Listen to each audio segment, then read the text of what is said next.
You will be paid about 15 crores a year to guard this lighthouse. I really want to get the job. There are also endless facilities, like there will be no boss here. You can sleep completely alone. You can fish. You can do whatever you want. Your only job will be to see if the light of this lighthouse is burning properly.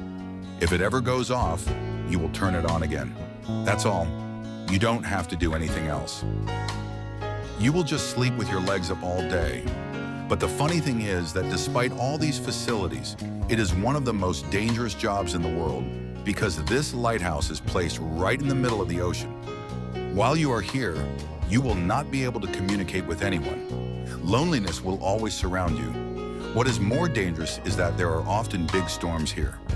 The violence of those storms is so terrible that sometimes the seawater overflows the tower, and even death can occur in this job.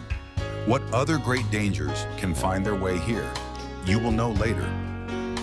Now, maybe after seeing all this, you may have a question in your mind that why was this lighthouse built in the middle of the ocean? What is its function and why? This lighthouse must always be kept under surveillance. Why can its lights never be turned off? To know the origin of this mysterious lighthouse, we have to go back a few years.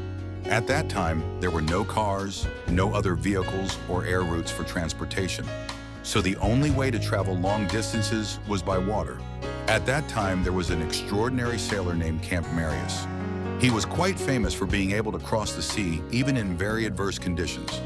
Once, he was crossing a dark place in the middle of the sea. Just then, his ship hit some rocks under the sea. At that time, ships were made of wood, due to which cracks easily formed under the ship and the water entered and caused a lot of damage. After this accident, Captain Marius started looking for a solution. They could not even stand in the vast water of the ocean. The lack of water caused thirst, and even many sailors died. After a lot of difficulty, the captain found the shore. After that, the journey to build the lighthouse began. Alexandria was located on the Mediterranean Sea in Egypt. At that time, the ruler there was Ptolemy II Philadelphia. But the biggest problem for this kingdom at that time was their location. If you look at this picture carefully, you will understand that to enter this city, you had to travel through this place, and there were many large rocks around this place. As a result, when the ships that came to trade in this city passed through this road, the ships easily hit the rocks, and as a result, sometimes these ships would sink or suffer major damage. Therefore, due to the decrease in commercial ships in this kingdom day by day, Ptolemy then ran to the most famous architect of that time, Sostus of Cnidus, to save his kingdom, and prayed to him for relief from this problem. The two of them came up with an idea. They would build a fortress on the water whose light would guide ships at sea and also warn them about rocks underwater.